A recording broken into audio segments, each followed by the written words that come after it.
बुधवार की देर रात बिहार में एक बड़ा रेल हादसा देखने को मिला। दरअसल नई दिल्ली के आनंद विहार टर्मिनल से असम के कामाख्या तक जा रही नॉर्थ ईस्ट एक्सप्रेस के 5 डिब्बे बुधवार को बक्सर जिले के रघुनाथपुर स्टेशन के पास पटरी से उतर गया। इसको लेकर पूर्व मध्य रेलवे के मुख्य जनसंपर्क अधिकारी वीरेंद्र कुमार ने बताया कि कामाख्या जा रही नॉर्थ ईस्ट एक्सप्रेस के डिब्बे रात करीब 9:35 पर बक्सर जिले के रघुनाथपुर स्टेशन के पास पटरी से उतर गया। ट्रेन के पटरी से उतरने के बाद आसपास के स्थानीय लोग डिब्बे से लोगों को बचाने के लिए दौड़ पड़े। बताया जा रहा है कि बिहार में बक्सर आरा के बीच हुए भीषण ट्रेन हादसे में नॉर्थ ईस्ट एक्सप्रेस की सभी बोगियां पटरी से उतर गई, जिनमें से 2 बोगी पलट गई। इस रेल हादसे में कई लोगों की मौत हो गई है और सैकड़ों लोग अब भी घायल हैं। वहीं इनमें से 20 लोगों को पटना रेफर किया गया, जहां उनका इलाज चल रहा है। फिलहाल घटनास्थल पर राहत और बचाव कार्य जारी है। भागलपुर के तिलकामांझी भागलपुर विश्वविद्यालय अंतर्गत सुंदरवती महिला महाविद्यालय की सेमेस्टर 1 सत्र 2023-27 की छात्राओं ने अपनी मांगों को लेकर पूर्व में ही कॉलेज के प्राचार्य का घेराव किया था, जिसके बाद मांगे पूरी नहीं होने पर वह समाहरणालय गेट के समीप पहुंची और जमकर घंटों हंगामा किया। हालांकि यह भीड़ देखकर सुंदरवती महिला महाविद्यालय के कुछ कर्मचारी एवं प्रशासनिक अधिकारी समाहरणालय गेट के समक्ष पहुंचे और लड़कियों को समझा बुझाकर महाविद्यालय भेज दिया। लेकिन सवाल यह उठता है कि लड़कियों को सड़क पर क्यों उतरना पड़ा। वही आक्रोशित छात्राओं का कहना है कि हम लोगों को 75% उपस्थिति अनिवार्य कहा गया है, लेकिन उपस्थिति पंजी कॉलेज में रहते हुए कागज पर उपस्थिति बनाई जाती है। शायद इसमें कर्मचारी कुछ फेरबदल करते हैं। जगह के अभाव के कारण एक बेंच पर 5 से 6 लड़कियां किसी तरह बैठती हैं। मूलभूत सुविधाओं में पानी भी सही ढंग से नहीं मिल पाता है। वही सबसे बड़ी समस्या यह है कि 75% उपस्थिति नहीं होने के कारण छात्राओं को फॉर्म नहीं भरने दिया जा रहा है। छात्राओं ने बताया कि जब हम लोग कॉलेज पहुंचते हैं तो वहां क्लास ही नहीं होता, इसलिए हम लोग कॉलेज नहीं जाते हैं। हम लोग का फी ज़्यादा लग रहा है, 75% पुराने के बाद एग्ज़ाम देने जाएगा। पैसा हर चीज़ का, जैसे हम लोग का ये अभी एडमिशन में कम लगा था, वैसे 1 रुपये का ही रसीद कटा है, क्योंकि सब गरीब है। थोड़ी ना कोई को गवर्नमेंट जॉब सरकारी का है, मतलब बच्चा सब हम लोग यही के लिए सोच रहे हैं कि सब मिलके मतलब 1 ही रुपये का ही जमा करें रसीद, और उससे अधिक हम लोग नहीं दे पाएंगे। 75% कैसे पूरा करेंगे आप ही लोग बताइए। किसी की हस्बैंड है, किसी का बच्चा, सब शादीशुदा भी ना है, हम लोग इतना नहीं कर पाएंगे। हम लोग का यही मांगे कि पैसा कम लिया जाए और 75% के लिए साइट खोला जाए। और एडमिशन के समय जो इन लोग का लगा है 2250 रुपये, उसको रिटर्न किया जाए, क्योंकि सबका 1 रुपये ही लगा है, तो उसको वापस किया जाए। छात्राओं का जैसा कि अभी आवेदन भरा जा रहा है, फॉर्म भरा जा रहा है, तो कुछ उपस्थिति को लेकर इनके अंदर कुछ विरोधाभास था कि 75% की उपस्थिति या अनुपस्थिति की स्थिति में इनका फॉर्म नहीं लिया जा रहा है, या और भी बातें कह रही थी कि इनके कुछ शुल्क को लेकर की समस्याएं थी। इसी पर अभी हम ये बच्चियां यहाँ पे थी, और अभी जैसा कि अभी DPM स्थापना गए हुए हैं उनसे बात करने के लिए, तो अभी उसके बाद हम लोग बता पाएंगे। यहाँ पर हुआ है कि सरकार का अब राजभवन का आदेश आया है कि 75% पर ही हम लोग को सेंटर करना है। यहाँ की लड़कियाँ लोग कर 10% मात्र 75% पूरी की है, और बाकी सारे लोग आज पहला दिन क्लास आई है, कॉलेज आई है फॉर्म भरने के लिए। और उसके बाद हम लोग कर रहे हैं कि ठीक है, अंडरटेकिंग लेकर हम लोग फॉर्म भरेंगे, स्पेशल क्लास करना पड़ेगा। उसके बावजूद लड़कियां लोग बोल रही है कि हम लोग क्लास नहीं करेंगे। भागलपुर के अखिल भारतीय विद्यार्थी परिषद के कार्यकर्ताओं ने तिलकामांझी भागलपुर विश्वविद्यालय के प्रशासनिक भवन के सामने आमरण अनशन किया। इस दौरान दर्जनों की संख्या में अखिल भारतीय विद्यार्थी परिषद के कार्यकर्ताओं ने विश्वविद्यालय प्रशासन के खिलाफ नारेबाजी की। साथ ही आज से भूख हड़ताल पर बैठ गए। एबीवीपी के कार्यकर्ताओं की मांग थी कि वर्ष 2016 से सभी वर्गों की छात्रा एवं SC/ST वर्ग के छात्र से लिए गए नामांकन शुल्क को अविलंब वापस किया जाए। विश्वविद्यालय के अंतर्गत विभिन्न महाविद्यालय में बनकर तैयार महिला छात्रावास को अविलंब चालू किया जाए। सभी महाविद्यालय में वोकेशनल कोर्स के लिए अलग भवन बनाया जाए। PG विभाग के सभी भवन का पुनर्निर्माण एवं विभिन्न महाविद्यालय और पीजी विभाग में शुद्ध पेयजल और शौचालय की व्यवस्था किया जाए। विश्वविद्यालय के अंतर्गत सभी छात्रावास में रह रहे अवैध छात्राओं को अविलंब निष्कासित कर नए छात्रों का नामांकन सुनिश्चित हो। इन सभी मांगों को लेकर कार्यकर्ताओं ने अपनी आवाज बुलंद की। इस दौरान कुणाल पांडे ने बताया कि जब तक उन लोगों की मांगे नहीं मानी जाएगी तब तक वह लोग प्रदर्शन करते रहेंगे।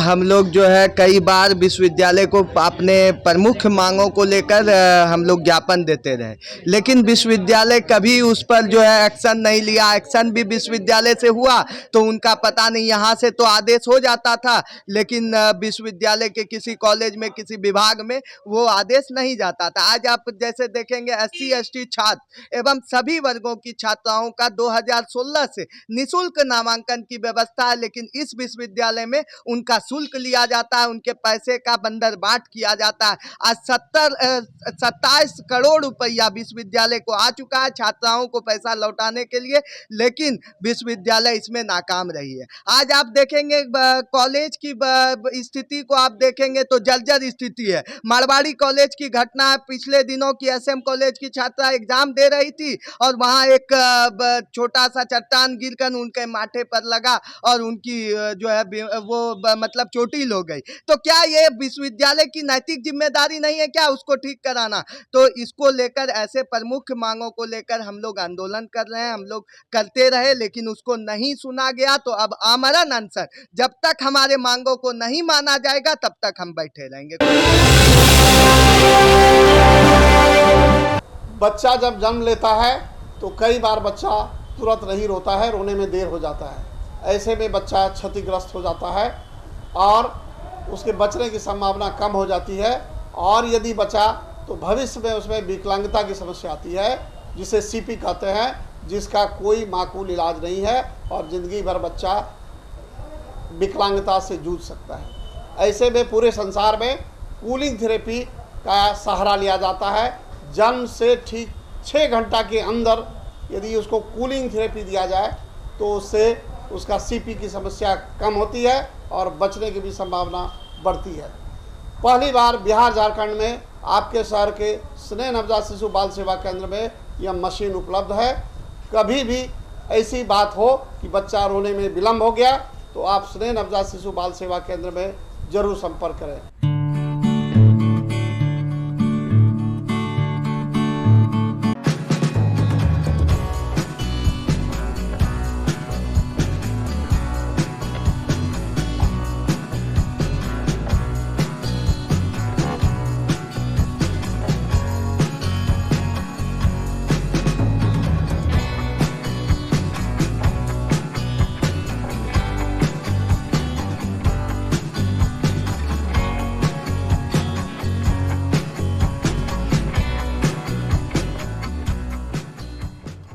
भागलपुर जिला के सबौर थाना क्षेत्र अंतर्गत एक कंप्यूटर सेंटर से पढ़कर वापस अपने घर आ रहे 18 वर्षीय BA के छात्र के ऊपर अपराधियों ने चाकू से हमला कर दिया। अकेलेपन का फायदा उठाकर अपराधियों ने चाकू से हमला कर फरार हो गए। वही घटना को लेकर घायल युवक ओम कुमार ने बताया कि 20 दिन पहले सुशांत राज और उसके एक साथी से उसकी कहासुनी हुई थी। इस बीच उसको जान से मारने की धमकी भी दी गई थी। उसने यह बात अपने परिजन को नहीं बताई थी। वही जब वह कंप्यूटर क्लास करके वापस अपने घर मिर्जापुर के लिए ऑटो लेने जा रहा था, तभी पहले से घात लगाए सुशांत राज और उसके एक साथी ने मिलकर हाथापाई शुरू कर दिया। साथ ही चाकू से हमला करके भाग निकले। घटना के बाद युवक दर्द से चिल्ला रहा था, तभी 112 नंबर की पुलिस की गश्ती आई और उसे उठाकर अस्पताल ले गई, जहां प्राथमिक उपचार करने के बाद बेहतर इलाज के लिए उसे जवाहरलाल नेहरू चिकित्सा अस्पताल पहुंचाया गया। कंप्यूटर क्लास करके घर जा रहे थे, सबौर से हाई स्कूल चौक से ऑटो पकड़ के ब्लॉक चौक पर उतरे। वहाँ पर मछली दुकान के पास अंधेरा था, वो सब पहले से वो दोनों लड़का खड़ा था। हम जैसे उतरे ना तो हमको गला में चाकू मार के किया, गला में नहीं लग के यहाँ पे थोड़ा सा लगा, उसके बाद पेट में डायरेक्ट मार दिया यहाँ। भागलपुर के युवा राजद द्वारा ग्राम चौपाल का शुभारंभ समाजवादी नेता डॉक्टर राम मनोहर लोहिया की पुण्यतिथि के मौके पर किया गया, जिसकी अध्यक्षता युवा राजद के जिलाध्यक्ष मोहम्मद वसरुल हक ने की। इस दौरान कार्यकर्ताओं ने डॉक्टर राम मनोहर लोहिया के तैलचित्र पर पुष्प अर्पित कर उन्हें श्रद्धांजलि दी। कार्यक्रम में मुख्य अतिथि के रूप में राष्ट्रीय जनता दल के जिलाध्यक्ष चंद्रशेखर प्रसाद यादव शामिल हुए। वहीं राजद के जिलाध्यक्ष चंद्रशेखर प्रसाद यादव ने ग्राम चौपाल का शुभारंभ करते हुए कहा कि डॉक्टर राम मनोहर लोहिया ऐसे समाजवादी नेता थे जिनका सोच बाबा साहेब डॉक्टर भीमराव अंबेडकर से मिलता है। उन्होंने भी दलित, पिछड़ा, अति पिछड़ा समाज के लोगों के हक और अधिकार के लिए लड़ाई लड़ी थी। मौके पर प्रदेश सचिव डॉक्टर त्रिपति नाथ यादव, जिला प्रधान महासचिव विश्वजीत कुशवाहा, महिला प्रकोष्ठ जिलाध्यक्ष आशा जायसवाल, शंकर प्रसाद गुप्ता, कृष्ण बिहारी गर्ग, दिलीप कुमार गुप्ता, मोहम्मद अफजल हुसैन, राम कुमार यादव समेत काफी संख्या में कार्यकर्ता मौजूद थे। जनता दल यूनाइटेड प्रदेश कार्यालय द्वारा निर्देशित विधानसभा स्तरीय कार्यक्रम कर्पूरी चर्चा 27 अक्टूबर को नाथनगर विधानसभा क्षेत्र में प्रस्तावित है, जिसकी तैयारी को लेकर आज भागलपुर के 0 माइल में बैठक आयोजित हुई, जिसकी अध्यक्षता जिलाध्यक्ष विपिन बिहारी सिंह ने की। वहीं जिला प्रवक्ता सह मीडिया प्रभारी शिशुपाल भारती ने जानकारी दी कि इस कार्यक्रम में बिहार सरकार मंत्री सहित प्रदेश के कई वरिष्ठ नेता शामिल होंगे। मौके पर अति पिछड़ा प्रकोष्ठ के जिलाध्यक्ष सिप्पू कुमार, जिला उपाध्यक्ष अनिल सिंह, मनोज मंडल, वीरेंद्र सिंह, कोषाध्यक्ष बीरू कुशवाहा, जिला महासचिव सूर्यकांत पटेल समेत काफी संख्या में कार्यकर्ता मौजूद रहे।